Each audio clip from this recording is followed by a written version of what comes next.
Hi there everybody, welcome to another video. On today's video I have this Mercedes C-Class. This is a 2009 model and I'm gonna be changing the windscreen wiper motor assembly. So not particularly a difficult job, but we need to remove the wiper arms. That might be the hardest part, and we need to remove that plastic cover there, as in this cover, which again is not really a difficult one, but we're gonna start by removing these covers here. Those covers just literally pull out and come out.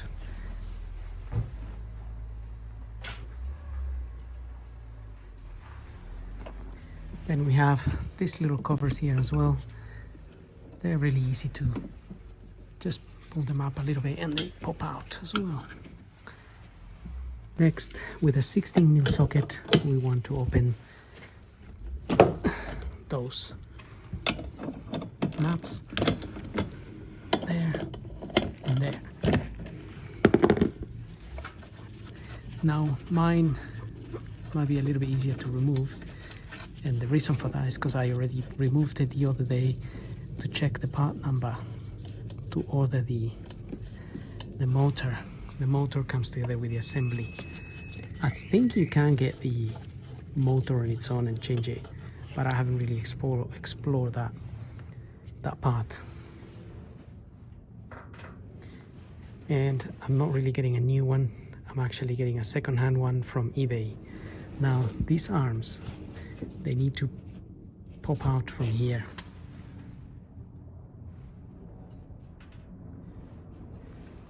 And for that, you're gonna need something like this, a puller, wiper arm puller. I guess that's the name of it.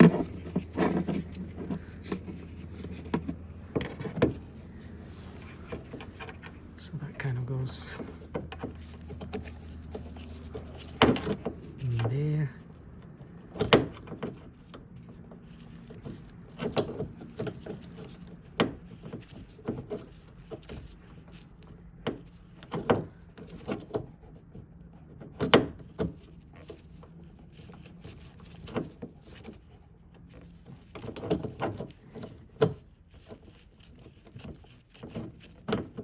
You may want to spray some WD-40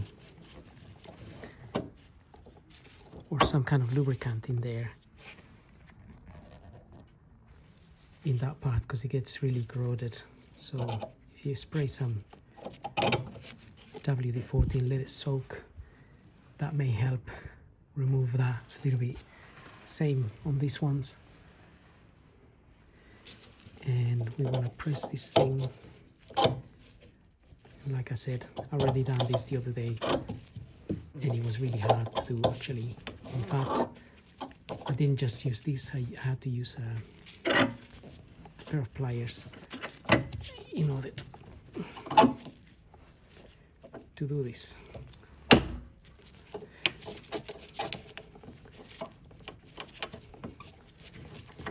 Okay.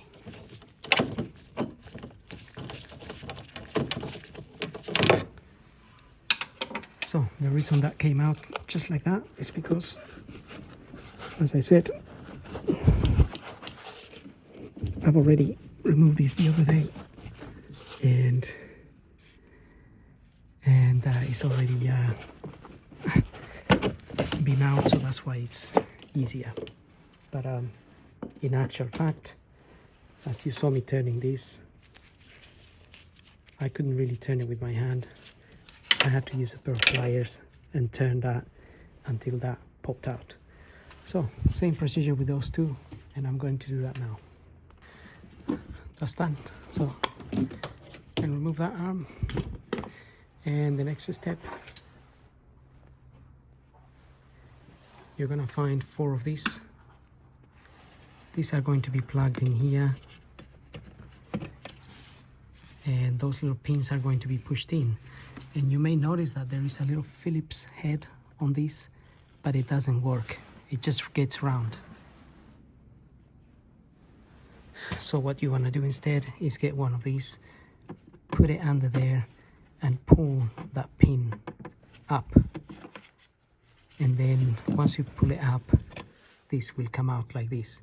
It's supposed to unscrew, but it just doesn't unscrew, and you're gonna have 4 of those, 1, 2 here, and another one there, and another one there. So take those 4 out.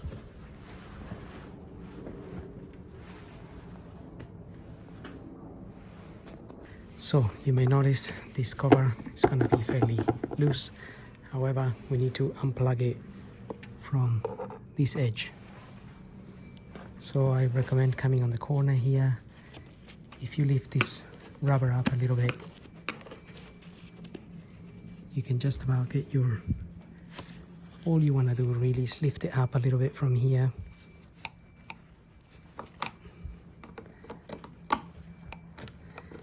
And once you got it up a bit, it's going to start sort of coming out. Like so. Don't really want to edge it against the windscreen, because if you crack the windscreen just on the edge there, it will go all the way up. So I have experience. Now again, in my case, this might lift up a little bit easier, just because I've already done it the other day. But saying that, it's not really been that easy. It's been a pain. But basically that's what we want to do. We want to lift that all the way to the other side. Maybe do the same on the other side.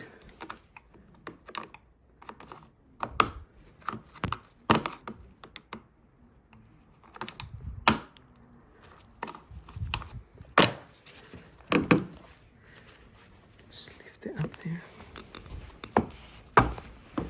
Okay, it's a bit easier.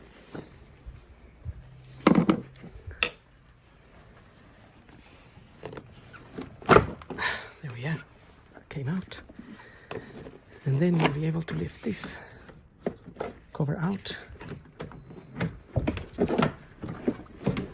little bit.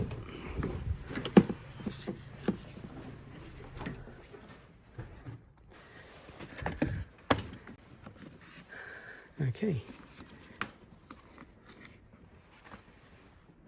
put it to one side. You don't really need to disconnect these hose. So that hose there connects to the jets, but we can leave it there. Don't really need to disconnect it.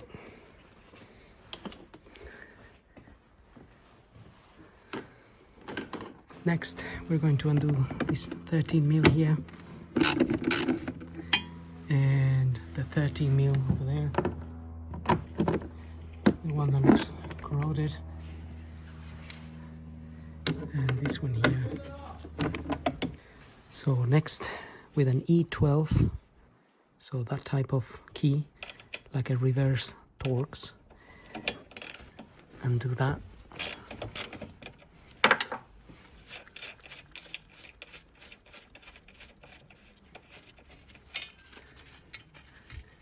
That should slide out, like so.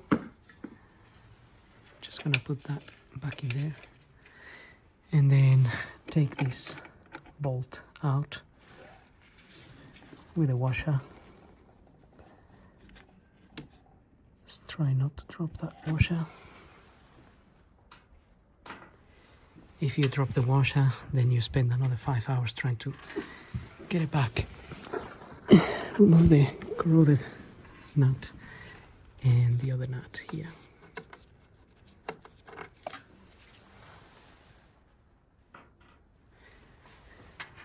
With that done, we should be able to. Also, we're gonna disconnect this cable here. I have to press the little tiny clip here at the back.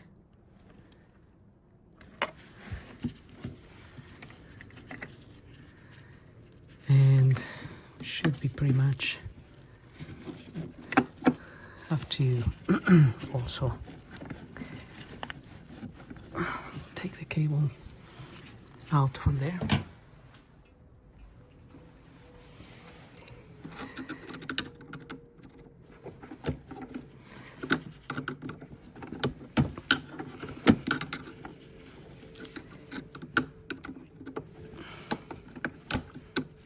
Should be able to pull that out. Okay.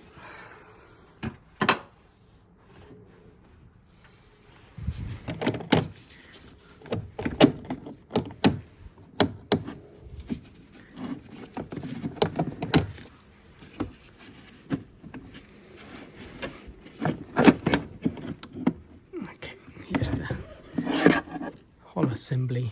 This is how it comes. Or technically, I think if you just buy the motor, you can remove it from there. So you got those 3 Torx screws that you can undo and remove that motor. I haven't really done one before, so I can't really tell, but this is the assembly, which I bought a second-hand one, and refitting these is the reversal of removal. So it's a fairly simple one to do. No really rocket science here. If you can remove it, you'll definitely know how to refit it. The only things I would say is when I originally removed this little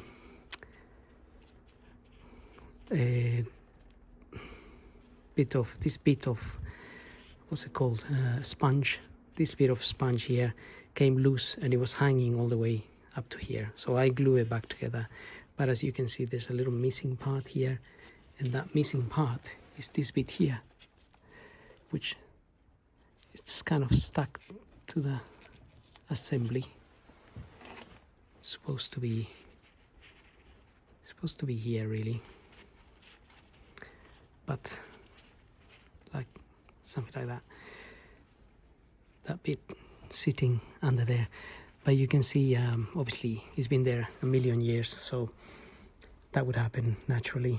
And I would think that the new part, I can see this bit of sponge here as well. It's a bit stuck there. Not sure if the new part comes with that or not. I'm gonna see. If not, I'll remove it and put it to the new part. But that's pretty much it. So having said that, if you face any issues or any problems refitting it, you can ask me on the questions. But otherwise, it's a fairly straightforward refitting. So don't forget to like and subscribe, and we'll see you guys on the next video. So thank you for watching.